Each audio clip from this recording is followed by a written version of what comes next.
It's 7 o'clock, and right now a Madison staple is back open after being abruptly shut down only a week ago. We've got the details ahead. Plus, Republicans are looking to avoid a government shutdown. We'll hear what the speaker is proposing. Then later, a shooting on Madison's east side leaves one person injured. We'll have what we know so far. This is Weekend Mornings, and we thank you for joining us here on this Sunday morning. It is March 9th. I'm Kyle Pazarski, and let's start with a look at the first warn forecast, and Jacob Montesano has that. Jacob, it's going to be a nice day with 50s, right? Yeah, we're definitely going to get to the 50s, possibly even lower 60s across the area, which would be the first time for Madison this year.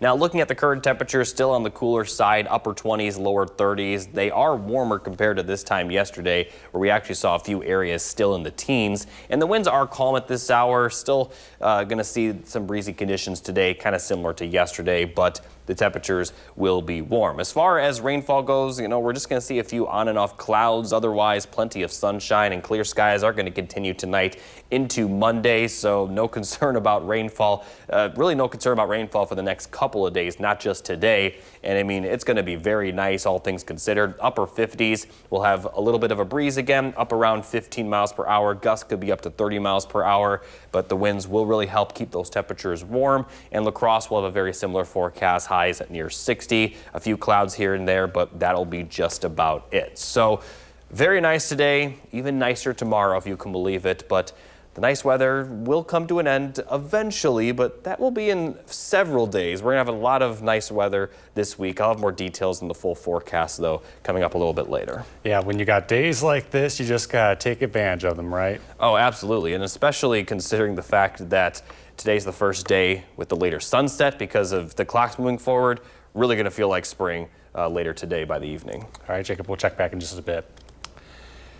Well, to continuing coverage now. Those who are in Madison and worried about the Esquire Club is shut down a week ago, but now it's returning, and the owners are hoping their guests are glad to hear that.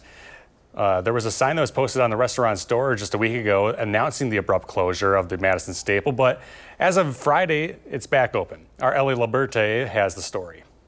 You can still see the tape where a sign hung just a week ago announcing the Esquire Club's sudden closure. But now there's a new sign on the door. I consider myself the king. John Kavanagh is back on his throne. I grew up and I worked here. His parents bought the Esquire Supper Club on Madison's north side in 1947. And when John passed off ownership of the restaurant a couple of months ago, he didn't think he'd be back to work. I'm 75, so maybe time to, retire. But John was brought out of retirement last week after this sign was posted on the door announcing the club was closing. According to him, a disagreement with investors caused the club's most recent owner to have to shut the doors. After about 9 months, you could see that he just was struggling. The investors met, and when they got all done, they put a sign in the door and locked it up. So that meant that it was mine. Kavanagh also said staff were not taken care of. I don't know how he decided what he was going to pay, but he didn't pay him all that he owed him. His vision was different than my vision. But now John's vision is about moving forward. We got a lot of regular customers that are just been my customer forever and ever, and of all walks. You know what I mean? And although the Supper Club may not have working phones quite yet, and are still trying to sort out all the details. I got a lot of hugs last night for being back. Reporting in Madison, Ellie Liberte, News 3 Now. And Ellie, thank you. News 3 Now has also reached out to the now former owner for comment on the matter, but have not heard back yet. Now to some other top stories we are following. On Saturday, House Speaker Mike Johnson unveiled a spending bill that would stave off a government shutdown before this coming Friday's deadline. The stopgap measure would keep the government funded through September 30th. Republican leadership aides say it would also increase defense spending while also including cuts to domestic spending programs. Johnson is hoping to hold the vote on passing the bill this Tuesday.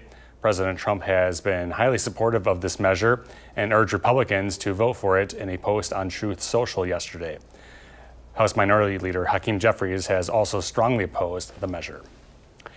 Here in Madison, one person was injured in a shooting on the city's east side Saturday morning. Police say it took place at an apartment building between Straubel Street and Straubel Court. A 25-year-old man was taken to a hospital for his injuries. Madison police say they are believed to be non-life-threatening. No arrests were made as of Saturday. A man is wanted by law enforcement after being chased by McFarland police Thursday night. Police say an officer attempted to perform a traffic stop when the suspect allegedly refused to stop before fleeing into the city of Madison. The person eventually ditched the car and ran away on foot. Officers established a perimeter with the help of the Monona, Madison, and Fitchburg police departments, but the search was unsuccessful. While investigating, police say they discovered the identity of the suspect, who they say admitted to fleeing when contacted. The Wisconsin Probation and Parole Office has issued a warrant for their arrest. Well, next this morning, there's been some price cuts price cuts that have come to very high in demand weight loss drugs. Plus, U.S. hiring remains steady, at least for now. Christine Lazar has a look at the week's biggest consumer news. U.S. employers added 151,000 jobs last month, and unemployment ticked up slightly to 4.1%. February's jobs report also had a taste of what's to come. The federal government lost 10,000 jobs. The Trump administration's slashing of the federal workforce will likely show up more fully in the months to come. President Trump imposed steep tariffs on trading partners Canada, Mexico, and China, then issued a number of pauses and exemptions. The moves prompted reciprocal tariffs and led to uncertainty for both businesses and investors. The makers of weight loss drugs Wegovy and Zepbound are cutting prices for people without insurance. The monthly cost for Wegovy went from $650 to $499. A monthly supply for the starter dose of Zepbound is down to $349. Supplies for both drugs are improving. There had been shortages in the past. And Austin, Texas is the latest city to shift into self-driving cars. Riders there can now hail an autonomous vehicle through Uber's partnership with Waymo. The robo-taxi company already operates in Phoenix, San Francisco, and Los Angeles. Those are some of the week's top consumer stories. I'm Christine Lazar, CBS News, Los Angeles. Additionally, the partnership between Uber and Waymo is expected to expand to Atlanta later on this year. Got some health news now. The Centers for Disease Control and Prevention is reportedly planning to study vaccines and autism. A person familiar with the situation said the U.S. Department of Health and Human Services requested this study despite some strong evidence that vaccines do not cause autism. The CDC has already published several studies related to this matter, with none finding any evidence to suggest vaccines increase the risk of autism or other neurodevelopmental disorders. The prevalence of autism in the U.S. has increased in recent years, and experts say it is largely a result of increased awareness, changes in the way it is diagnosed, and increased access to specialty care. Looking overseas, Pope Francis is showing a good response to treatment for the first time since he was hospitalized 3 weeks ago. This follows a statement from the Vatican press office on Saturday that described a gradual, slight improvement. The Pope is continuing to alternate between high-flow oxygen therapy during the day and non-invasive ventilation at night. The Pope will participate in the traditional spiritual exercises for Lent from the hospital starting today. Staying overseas, North Korea has unveiled what it is describing as a nuclear-powered submarine. This is according to the country's state media. The naval vessel appears to be between a 6,000 and 7,000 ton class variety, which can carry about 10 missiles. The state media agency continues that leader Kim Jong-un paid a visit to a shipyard where construction on the vessel continues. This would be their first nuclear-powered submarine. Time now is 7:08. Still ahead, a look at how homes in California are being rebuilt by robots. Plus, Jacob is back with a full check of the first warm forecast. You're watching Weekend Mornings. Good morning, everybody. Here's a look at the 3 things you need to know. We could possibly be hitting 60 degrees today, but it looks very likely for tomorrow, which would be the first time so far this year. Slightly cooler temperatures are then in the forecast for the middle of the week, still above normal for this time of the year. And we're also going to continue to be dry until Friday evening when the next round of rain will eventually move in. So looking at today's forecast, plenty of sunshine, even nicer compared to yesterday. Highs will be in the upper 50s, lower 60s. A few clouds here and there, but we're not expecting any rainfall. Clear skies will continue overnight, and we actually will continue to see mild temperatures as well. We'll have lows in the middle 30s, but then take a look at tomorrow's forecast. It's going to continue to warm up. We're going to have highs in the middle to upper 60s, could even be flirting with the lower 70s for a few locations. And since we're likely to hit our hit 60 for the first time this year, let's take a look at some statistics regarding our first 60-degree day. On average, it happens around March 19th. Last year it happened on February 21st. The record for the earliest time is January 26th, and the record for the latest is April 23rd. So we'll be much closer to normal compared to some of those years, and we'll actually be closer to normal compared to last year. In fact, this point last year, we had already had our first 70-degree day. It happened at the end of February last year, and that actually was the record for the earliest 70-degree day for Madison. Now, it will be a little bit breezy the next couple of days. We're going to have gusts up around 30 miles per hour for today. The winds will be out of the southwest, though, and that's going to be a big driving factor in the temperatures. Calm winds overnight, and then for Monday,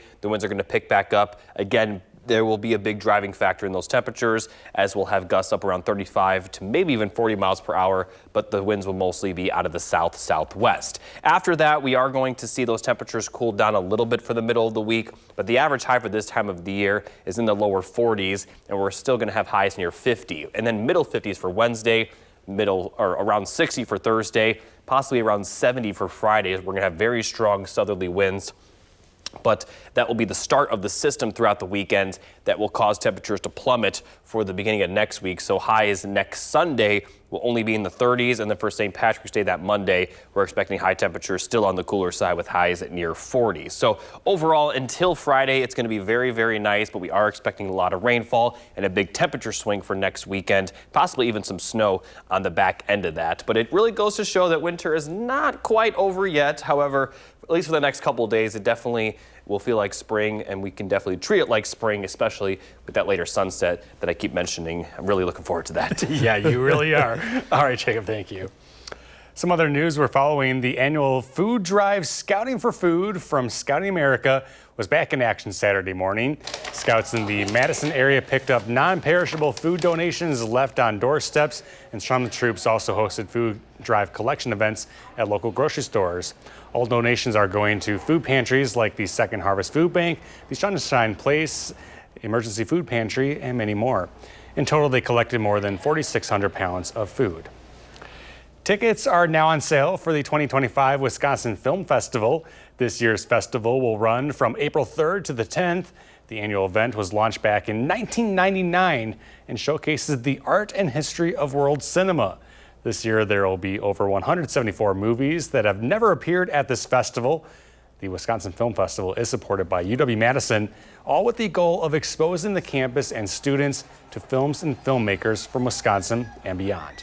Our mission is really to celebrate the act of going to the movies, that communal experience, being there with your friends, your neighbors, but also a bunch of people you don't know, and sharing this common experience and being able to walk out of a movie and turn to people you don't know and talk about the movie you just saw, and bond over that movie, whether it's something you liked or something you didn't like. Again, tickets are now on sale, and you can get them online at wifilmfest.org. Admission is $12 for adults and $6 for children under 12. It's been just over 2 months since catastrophic wildfires broke out near Los Angeles, California. And in total, more than 16,000 homes and other structures were destroyed, requiring a time-consuming and costly rebuilding process. But now one company says it can rebuild in a matter of weeks and for less money. CBS's Danya Baca shows us how it's done. The traditional sounds of home building are being replaced with the steady hum of a gigantic robotic arm. It's printing a 180 square foot unit. So we print the units on their side. At Azure Printed Homes in Gardena, California, a 3D printer squeezes out a steady stream of melted materials made of mostly recycled plastic to build the walls. We use the equivalent of around 100,000 plastic bottles into each one of these 180 square foot prints. Ross McGuire is the company's CEO and co-founder. How many homes can you print in a day? One printer can print one module per day. Off of 3, we can get 540 square feet a day. McGuire says automation is 70% faster than traditional construction. The efficiency appealed to Bogdan Popa and his growing family. This is a very quick process. Customers pick the exterior and interior features, which all must meet construction and zoning standards. Once the foundation is set, the unit is delivered. The unit just came, and within a couple of hours, it was lifted over the house and in this place. How did you guys make sure that this is a product that will last? That's the beauty of it being relatively automated from the beginning, is that we kind of have to perfect it once, and then we know that it can just repeat with that same precision. From California to New York, several companies are now building full-scale 3D printed homes. Azur's average tiny home costs about $35,000. And without any seams, the structures are leak-proof and insect-proof. It's so well made that probably the house will crumble before this one does. And these printed homes are so popular, the company's already sold $20 million worth in pre-orders. Danya Backus, CBS News, Gardena, California. And we're coming up now on 7:20, still ahead. A sign spinner is getting the attention he well deserves. Plus, here's a look at today's day in history.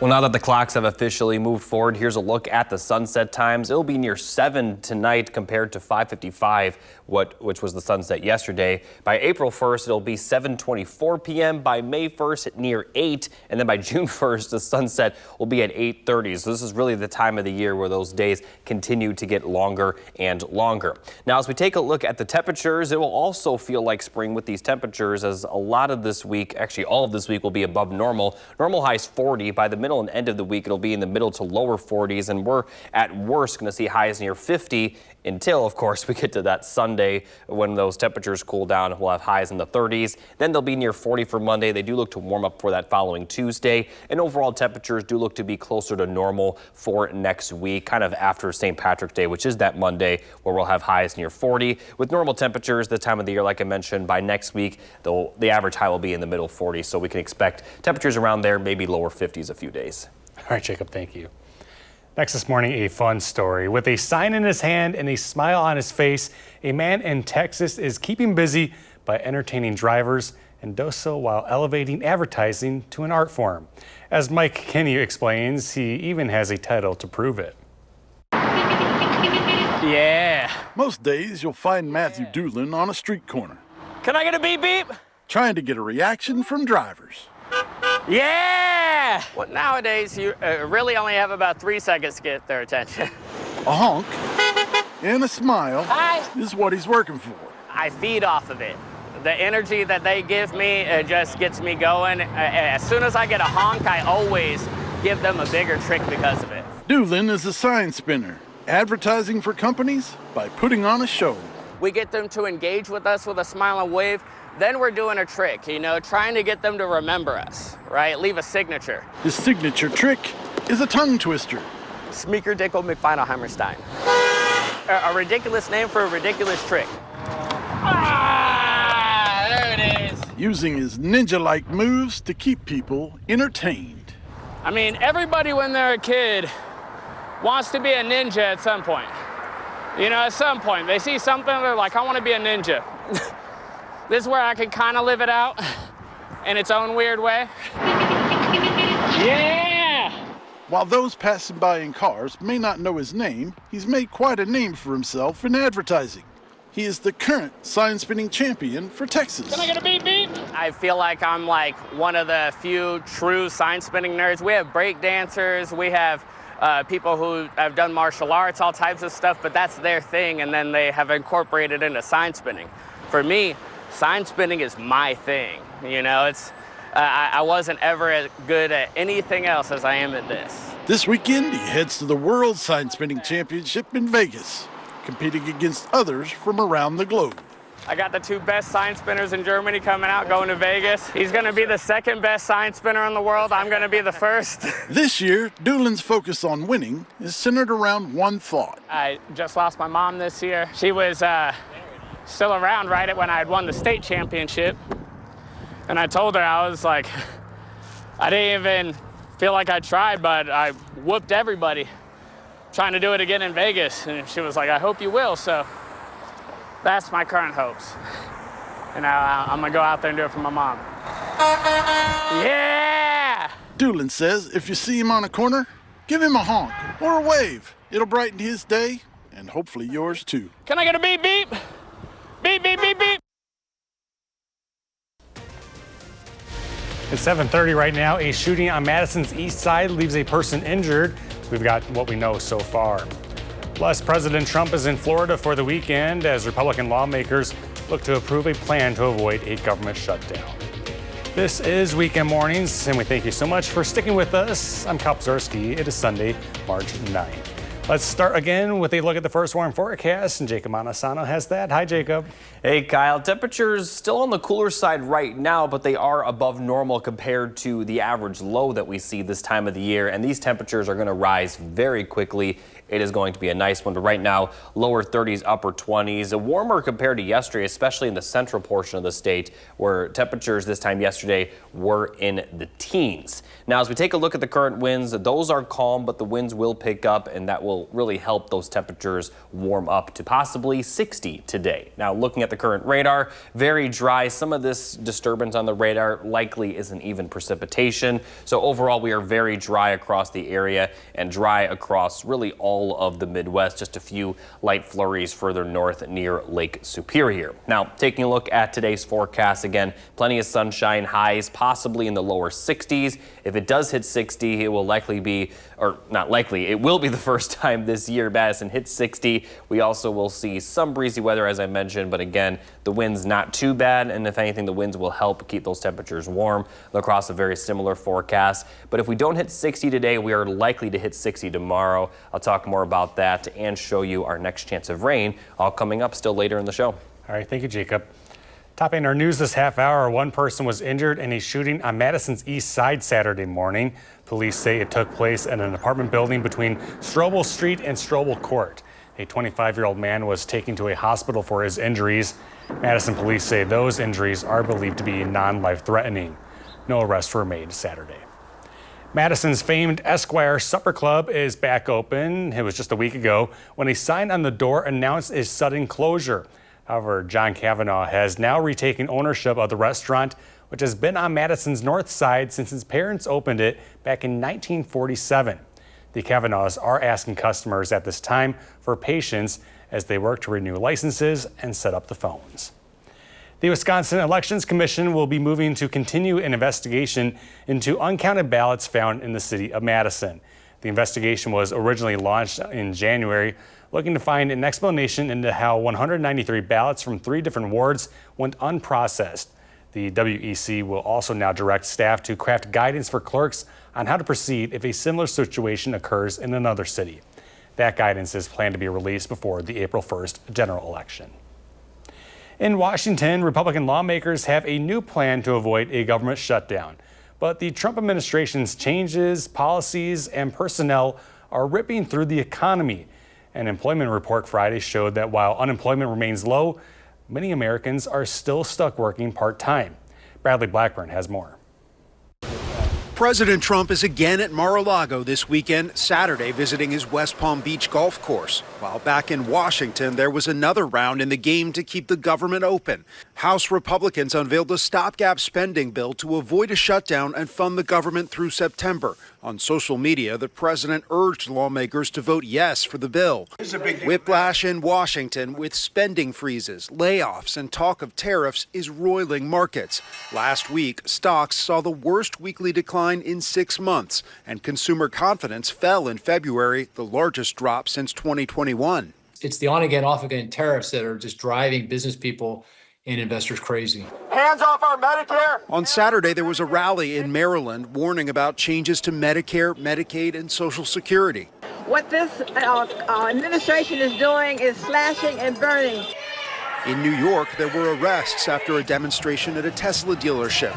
And in Wisconsin, Senator Bernie Sanders took aim at Elon Musk. Musk spent some $270 million to help Trump get elected, and his reward is that he was made the most powerful person in the U.S. government. Since Doge's creation, more than 28,000 federal employees have been terminated, according to a CBS News tracker. Musk remains by Trump's side, traveling with the president to Florida this weekend. Bradley Blackburn, CBS News, New York. Additionally, some of those Doge cuts and layoffs are facing legal challenges. On Saturday, a union said 120 probationary workers have been reinstated at the U.S. Department of Labor. NASA is launching, or rather delaying the launch of its newest space telescope to search for life's key ingredients. The telescope, named Sphere-X, and a sun-focused mission called Punch were expected to launch Saturday from the Vandenberg Space Force Base in California. NASA and SpaceX both then announced the mission teams were standing down from the attempt, saying the additional time will allow the teams to continue rocket checkouts ahead of liftoff. They further say a new launch date will be announced once confirmed on the range. Multiple launch windows are available, though, through April. Still ahead here on Weekend Mornings, Kyran Lee checks in with a health conversation on staying heart healthy. You're watching Weekend Mornings.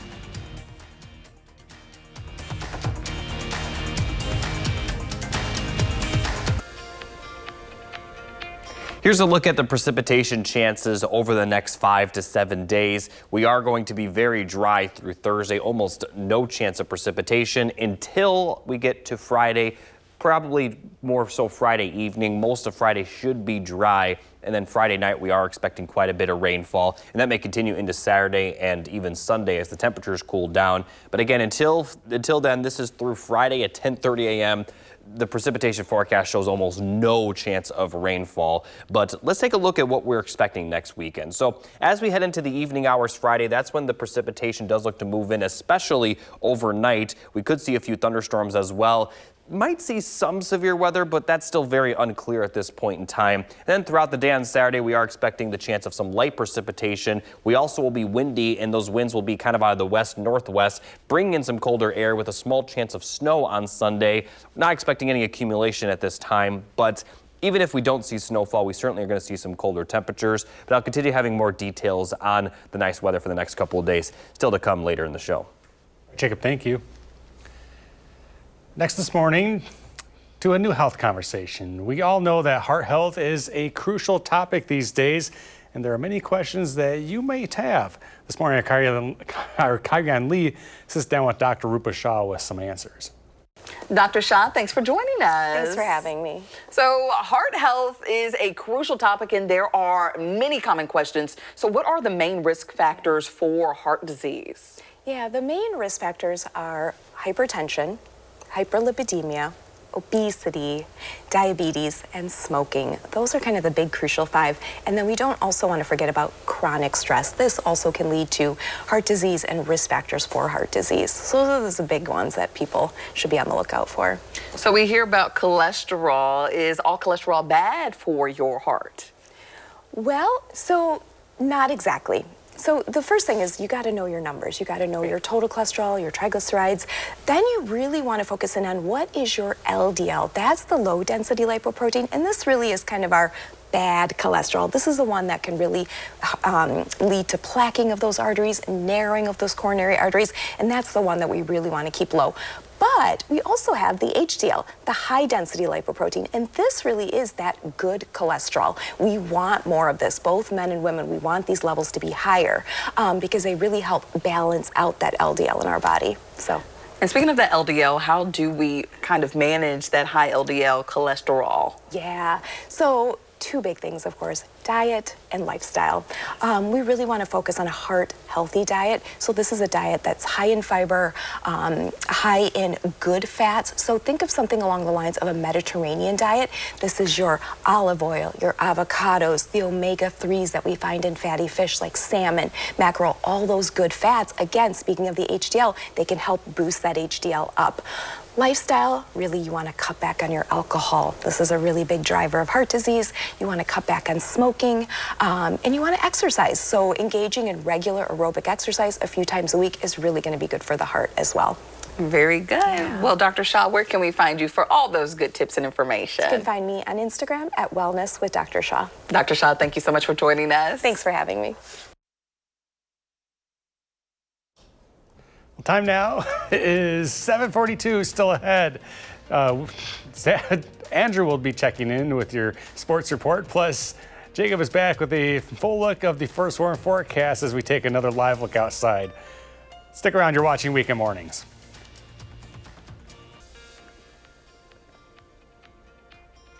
Good morning, everybody. Here's a final look at the 3 things you need to know. First 60-degree day is expected either today or tomorrow, especially tomorrow, although we could get to that level later in the day today. We are going to see those temperatures get slightly cooler for the middle of the week, still above normal for this time of the year. And as we check out the precipitation forecast, we're not expecting rain until Friday evening, and then Friday night we are expecting quite a bit of rainfall. But that's 6 days out. Right now we are going to see very nice weather today, tomorrow especially. Plenty of sunshine today, highs in the upper 50s, a few lower 60s, especially to the west of Madison. And as we take a look at the overnight forecast later tonight, it's going to be a fairly mild night. Lows will only drop into the middle 30s compared to the upper 20s we're seeing today and the lower 20s we saw yesterday. Then as we get to Monday afternoon, this will likely be the warmest day over the next couple. Could get a little bit warmer on Friday, but at least through the middle of the week, we're going to have high temperatures, possibly in the lower 70s in southwestern Wisconsin. Middle 60s are in the forecast for Madison. Now we're likely going to see that first 60-degree day of the year. So here are a few statistics regarding the first 60-degree day for Madison. The average is around March 19th, so mark your calendars, will be around March 9th or March 10th, either today or tomorrow. Last year, our first 60-degree day was February 21st. The record for the earliest is actually January 26th, and the record for the latest, April 23rd. And at this point last year, we actually already had our first 70-degree day, which last year actually was the record for the earliest 70-degree day in Madison. Now, a big reason for these warm temperatures will be the southwesterly winds, which will get a little bit breezy today, gusts up around 30 miles per hour. Nothing quite as bad as some of the wind advisories we've had over the last couple of weeks, but the winds will definitely be noticeable. Then they're going to calm down overnight before picking back up as we head towards Monday afternoon. Monday, they'll be a little bit more out of the south, and they could be a bit stronger, gusting up to around 35, maybe approaching 40 miles per hour. But again, these winds will be a driving factor in the warmer temperatures. And as we take a look at Monday night into Tuesday, the winds won't calm down. I mean, they'll calm down a little bit overnight, but they're still going to be breezy. But notice by Tuesday morning, they're going to be more out of the north, which is why we are expecting some cooler temperatures for your Tuesday. However, the average high for this time of year is in the lower 40s, and we're still expecting highs near 50s, so it's still going to be above normal. And then those temperatures will warm up for the rest of the work week, possibly getting up to near 70 on Friday across the area, and that's when we are going to see that rainfall. And especially Friday night into Saturday, that's when the most rain is in the forecast. And then the winds will shift, which will cause the cooler temperatures for next Sunday and next Monday, which is St. Patrick's Day. Could even see some light snow, although we're not expecting accumulation. But it really just goes to show that we're still going to have a few cold days going forward, but at least for the next, 5 to 7 days, it's going to be very, very nice.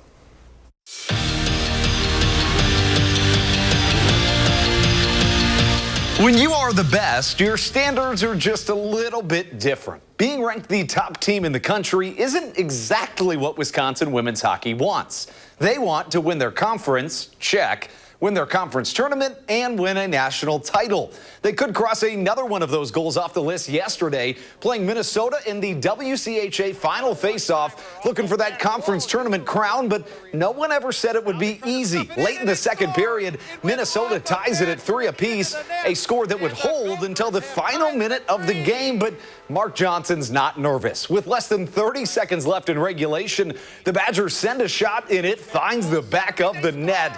Sarah Wozniewicz is the hero, and the Badgers win it 4-3. They are the WCHA champs for the 11th time in program history. Meanwhile, the Wisconsin men had a chance to sweep Ohio State and advance to the second round of the Big Ten tournament. And in the second period, it looked like they were going to pull off the upset. Kyle Kukanon makes it 2-0, but the Buckeyes would buck back and force overtime. And in front of their home crowd, they would not be denied. Wisconsin loses 3-2 in overtime, forcing a must-win Game 3 tonight. Staying in the rank, Edgewood looking to become the first ever D1 or D2 4-seed to win the state title in boys hockey, playing the two-time defending state champs Notre Dame. First period, Crusaders trailing 1-0. Owen Porter fighting for the puck behind the net, and he finds Owen Cook right in front of it. He buries the goal and ties it at 1, and that lead, it would only grow from there. Later, it's Porter again, adds to his score sheet with a near side snipe, and from there, the party was on. Edgewood wins it 5-2, their first ever state championship. All Wisconsin men's basketball had to do yesterday to secure a double bye in the Big Ten tournament was beat Penn State, which seemed like a sure thing.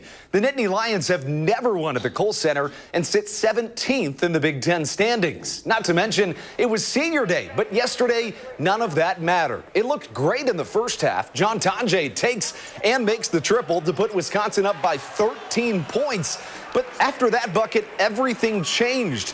Ever since then, the Badgers were outscored 59-35 the rest of the way, or in other words, were outscored by 24 points in the final 25 minutes of game time. John Blackwell tried his best to not let this one slip away. He scored 14 points in the second half, including a couple of clutch threes, but in the end, Wisconsin just could not get out of their own way, leading to what will unequivocally go down as their worst loss of the season. Penn State takes it 86-75, and heading into the postseason, the only question is, will the Badgers use this as a wake-up call? Well, we're going to find out. You know, we'll see the response. We'll be able to find out Thursday or Friday whenever we play. You know, what our response is. And I think knowing those guys, this is not a good day. We have no one to blame but ourselves, myself included. So I got to continue to push buttons and find ways, and we got to get healthy.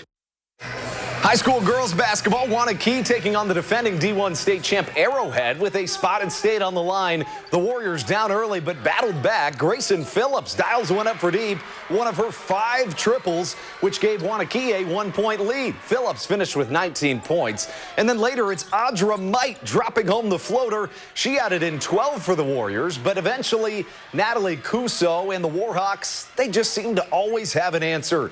She scored a game-high 31 points. Wanakee falls in overtime 72-69. So the Warriors come up short, but we did have some local teams punch their ticket to next week's state tournament yesterday. Edgewood, Cuba City, and Barneveld will all make the trip to Green Bay. That's your morning sports fix. Have a razzing rest of your weekend. Thank you, Andrew. And still ahead on weekend mornings, we spring forward today and how legislation could change that practice. Plus, here's a look at what's to come on For the Record. Hey, Kyle. Yeah, it's a court-heavy week this week. We continue our series of sit-downs with the candidates running for that high bench with State Supreme Court candidate Brad Schimel, the conservative in that race. We join him up in Sauk County for a campaign stop. Plus, we break down the latest numbers in that race with Marquette poll director Charles Franklin. All of that coming up this morning at 10:30. A reminder to change the clocks on your stove, microwave, and car stereos as daylight saving time has begun. The issue of moving clocks forward in the spring and backwards in the fall often has been debated on Capitol Hill, and legislation is pending right now in Congress to do away with the twice yearly time change. President Trump, for his part, did not seem eager to make a change when asked about it this past week. He said he considers daylight saving a, quote, 50-50 issue. The president explained some people like the current system while others oppose it.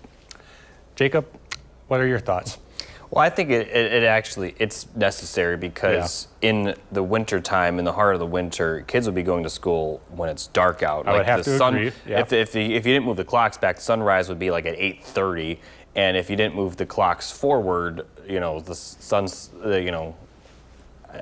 I guess sunrise would. It's mostly because of the sunrise rather than the sunset. I think sunrise would be I'm trying to.